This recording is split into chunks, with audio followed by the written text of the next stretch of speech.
ఒక గ్రామంలో ఉప్పును అమ్ముతూ ఒక వ్యాపారి జీవించేవాడు. అతని వద్ద ఒక గాడిద ఉండేది. దానిపై రోజు 5 ఉప్పు బస్తాలు వేసి ఏరు దాటి వెళ్లి పక్క గ్రామాలలో అమ్మేవాడు. ఓ రోజు వానల వల్ల ఏరులో నీటి ప్రవాహం పెరిగింది. గాడిద కాలు జారి కింద పడింది. వ్యాపారి దాన్ని జాగ్రత్తగా పైకి లేపి బస్తాను మరల వీపుపై పెట్టాడు. మూటలు నీటిలో పడి ఉప్పు చాలా వరకు కరిగిపోవడం వల్ల గాడిదకు మోయడం తేలికగా అనిపించింది. అప్పట్నుంచి అది రోజూ ఏరు దాటేప్పుడు కావాలనే ఉప్పు మూటలను పడేయడం మొదలుపెట్టింది. దీనివల్ల ఉప్పు అమ్మకం తగ్గి వ్యాపారికి నష్టం రావడం మొదలైంది. ఏరు దాటేప్పుడు మూట పడిపోకుండా జాగ్రత్తగా పట్టుకున్నా కూడా గాడిద కావాలనే పడేయడం యజమాని గమనించాడు.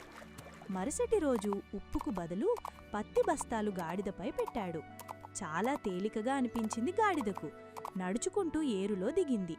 ఈసారి వ్యాపారే మూటలను కిందకి పడేశాడు. తానే మళ్లీ వాటిని జాగ్రత్తగా గాడిదపై ఎక్కించాడు. పత్తి తడిసిపోయి మోపెడు బరువైంది. గాడిదను ఊరంతా సాయంత్రం వరకు తిప్పించాడు. తడిసిన పత్తి ఎవ్వరూ కొనలేదు. దీంతో ఆ బరువును మోసుకుని గాడిద కాళ్ళేడ్చుకుంటూ ఇంటికి చేరింది.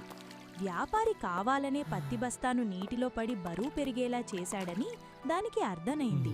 తాను ఉప్పు బస్తాలు రోజూ పడేయడం వల్లే వ్యాపారి తనకు ఇలా బుద్ధి చెప్పాడని గ్రహించి యజమానిని క్షమించమని కోరింది. అప్పట్నుంచి యజమానికి నమ్మకంగా పనిచేయసాగింది.